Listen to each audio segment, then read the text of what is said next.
Hi, another day of information on the Byzantine Empire. Something we want to check on. The exam for this unit is going to be on Tuesday the 21st, not Monday, but Tuesday. You have a Romeo and Juliet quiz going on Monday. Just wait. Remember when we start, I ask everyone to get in their seats. Kitty, would you please behave yourself here and get in your seat? Okay, very good. I think now we can start. He hopefully washed his hands. Remember, if there's any questions you have, just email me and we'll address them. Okay, we left off with the Byzantine Empire, of course. What I want to do, guys, is go visit this. This is very significant, the absolute power and religious and political leader. That person, that entity, that deity was similar to what we saw in Egypt and Mesopotamia. We're seeing basically now a shift reverting back to a former time period. Because in Rome we had the emperor, of course, we had the Caesar, if you will, and we had the Pope. Now we're starting to see this coming together again, and obviously that's not going to work well for a faction of our world, one of our institutions called, what would it be? Sophie.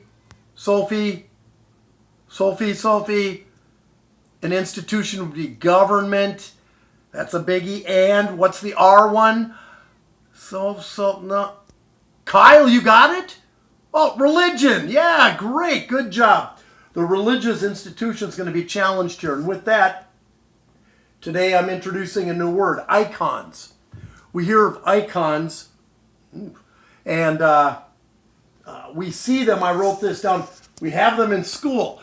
They are those things that we see that are like a symbol or a reminder of someone in the faith or of the church.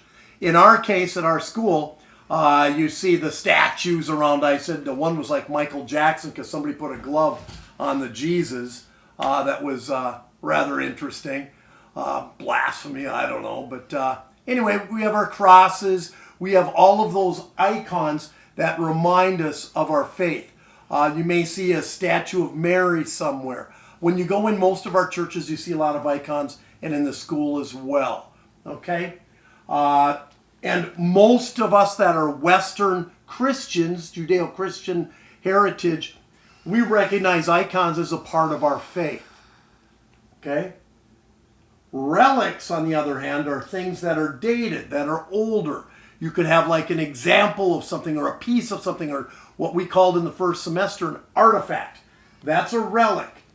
The Pope is interested in this.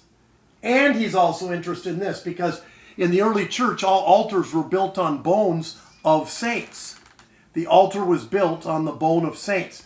And so here we see this Pope being pro-icon, pro-relic. Okay, is there a question in the back there? I heard some noise. Jack, do you have a question? Oh, that was just Kitty. Okay, good. So we see these, we have them in our school. We're comfortable with them. The Pope is pro-icon. The catch or the problem with the church is going to be in Constantinople, the emperors after Constantine and Justinian that we learned about yesterday, okay, look at these icons as worshiping the icon and not the true faith. And they didn't like in the marketplace outside of what cathedral that we learned last time? Outside of what cathedral were the money changers selling these icons? The question is what cathedral, guys? Think about it. What cathedral? What? Ellie, do you have it? I think Aiden? Ellie, come back to you. What did you say? Kaylor's bouncing off his seat. But what? You don't know how to pronounce it quite. Okay. Hagia Sophia or Hagia Sophia. That's the name of the cathedral. Okay, outside there, they're selling all these icons. The little things. You go to Mexico. Mexicans love icons. They're everywhere. Hey, amigo, you see that everywhere. They're selling them. Okay, Pope, he loves them. It's bringing people into the church. The leaders, these absolute rulers, the religious political leaders in the Byzantine Empire, don't like them sold outside the Hagia. So the Pope ultimately decides, and this is totally over the top, he excommunicates the emperors of the Byzantine Empire. The Pope excommunicates those emperors. Now, what does excommunicate mean?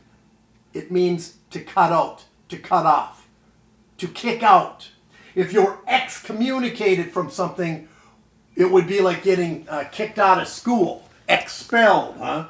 Here you're I wouldn't know anything about being expelled, but excommunicate, you'd be excommunicated from the church, okay? The Pope is excommunicating emperors because they're not allowing these icons into the world trade. Keep in mind, the Pope also likes the trade going east, selling those icons, okay? And now, what grounds did he use, the popes? What grounds did the popes throughout this period use to kick out these emperors? He said that they were heretics. A heretic, by definition, is someone that speaks untrue ideas or false ideals. That's a heretic. Someone who spreads false ideas or untrue ideas. So the charge is these emperors are heretics. They need to be excommunicated from the church. The Pope is saying this because he's pro-icon and he wants those icons to flourish, bringing people into the faith. Ultimately, you know, boom, there's going to be a fight. Can you hear Rocky? Do-do-do-do-do-do. We know that song. We've used it before. Okay? In 1054, it's called the Great Schism, or the Great Split in the church. A schism is a split. And in 1054, it's the Great Schism, the split in the Catholic Church. Out of that split emerges two distinct faiths. The first we're very familiar with because we are part of that Western, Judeo-Western tradition, the Western Sith. And it's the Roman Catholic Church. And it's based in, Rome. And the leader of the church is, from the Petrine doctrine, the Pope.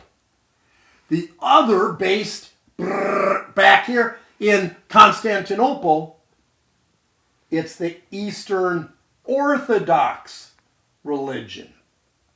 I don't know if any of you have traveled to the eastern portions of the Mediterranean, but I have, and I've been to, and I took a group of students there a couple of years ago, and we sat in a monastery of the Eastern Orthodox Church, and you look and there's some semblance, there's some similar things, but there's also things that are very different, okay?